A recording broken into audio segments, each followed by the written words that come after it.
राही को यूं ही नहीं मिलती मंजिल, दिल में एक जुनून उठाना पड़ता है। पूछा चिड़िया से किसी ने, कैसे बनाया तुमने ये आशियाना?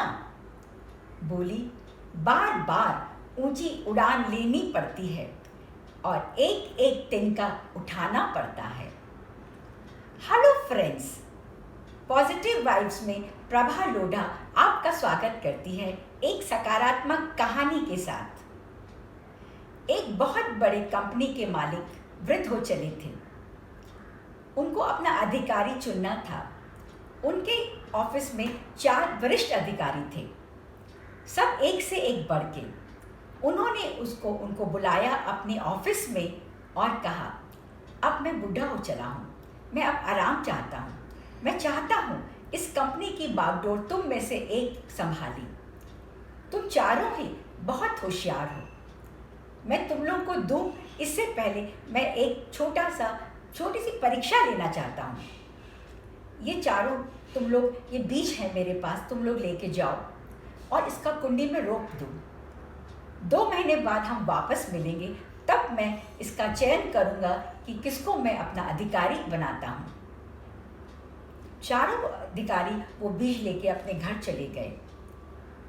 जॉन ने अपने बीज को अपनी पत्नी को दिया और बोला, इसे कुंडी में रोप दो, और उसने सारी बात अपनी पत्नी को बताई। रोज सुबह उठ के जॉन उसमें पानी देता, उसको धूप में रखता और उसके खाद का भी प्रबंध किया। इस तरह से वो अपनी मेहनत से वो रोज पानी देता, पर वो अंकुर नहीं फूट रहे थे। इधर 3 सप्ताह बीत गए। अब वो तीनों अधिकारी रोज अपने अपने कुंडी की चर्चा करते थे। बोले, आज हमारे बीज अंकुरित हो गए, आज हमारे यहाँ छोटी छोटी पत्तियाँ आ गई और कलियाँ भी आ रही हैं। लेकिन जॉन कुछ नहीं बोल पाता, क्योंकि वो रोज देखता कि भाई उसमें तो उसके जो अंकुर था वो न तो वो अंकुरित हुआ, न कोई उसके अंदर पत्तियाँ आई। उसने अपनी पत्नी को ये बात बताई। पत्नी बोली, कोई बात नहीं, हम लोग मेहनत कर रहे हैं, तुम बहुत परिश्रम कर रहे हो, फल इसका मिलेगा तुमको। इस तरह से 2 महीने बीत गए। जब सब अपनी कुंडी लेकर मालिक के ऑफिस में गए तो देखा कि जो 3 कुंडी थी उसमें भिन्न भिन्न तरह के फूल लहरा रहे थे और जॉन की कुंडी वैसे ही पड़ी हुई थी। तीनों अधिकारी जॉन का मजाक उड़ाने लगे। बोले, जॉन, तुमने लगता है ना मेहनत की है, ना कुछ अच्छी तरह इसको पानी से रोपा है, इसलिए तुम्हारे बीज अंकुरित नहीं हो पाए। मालिक ने जब तीनों कुंडियाँ देखी तो मुस्कुराया, और जब उसने लास्ट कुंडी देखी तो उसने कहा, यह किसकी है? जॉन ने शर्माते हुए कहा, यह मेरी है। जॉन ने को बहुत शर्म आ रही थी, वो आना नहीं चाह रहा था। उसने अपनी पत्नी से कहा था कि देखो, मैं नहीं जाऊंगा, मुझे शर्म आती है, सब लोग मेरा मजाक उड़ाएंगे। पत्नी ने कहा, नहीं, तुम जरूर जाओगे और तुम ये कुंडी लेकर जाओगे। इस तरह से जब मालिक ने जब चारों कुंडियाँ देख ली, तब उसने कहा कि जॉन मेरा अधिकारी बनेगा। तीनों जो वरिष्ठ अधिकारी थे वो एकदम अचंभे में पड़ गए। उन्होंने कहा, हमारे फूल इतने लहरा रहे हैं, हमने इतनी मेहनत की है, लेकिन इसकी कुंडी में तो बीज बिल्कुल अंकुरित ही नहीं हुए, तो ये कैसे इसका अधिकारी होगा? तब मालिक ने कहा कि जो तुम लोग को मैंने बीज दिए थे, वो बीज जो थे वो उबले हुए बीज थे। उबले हुए बीज कभी अंकुरित नहीं होते। तुम लोगों ने रोपण किया होगा, जब वो नहीं अंकुरित हुए तुमने उनको फेंक दिया और बाजार से नए बीज लाकर रोपण किया।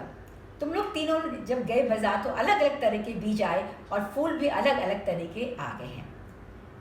पर जॉन ने वही बीज को वो सींचता रहा, धूप देता रहा, सब कुछ करता रहा, परिश्रम किया, धैर्य से उसने सारा काम किया, लेकिन बड़ी सच्चाई के साथ वो वापस यहाँ पे आया है। मेरी कंपनी को आगे बढ़ाने के लिए सच्चाई, धैर्य और धीरज वाला ही आदमी चाहिए।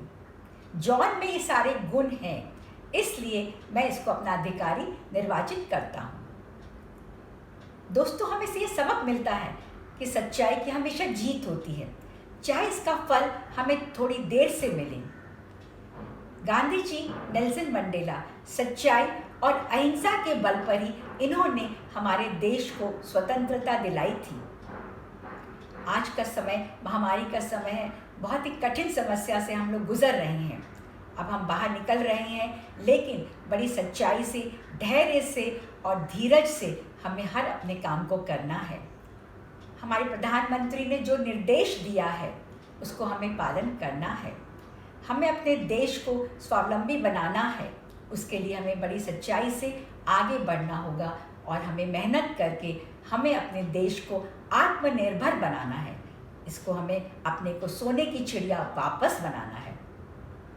आशा करती हूँ आपको मेरी कहानी पसंद आई होगी। फिर मिलेंगे। धन्यवाद।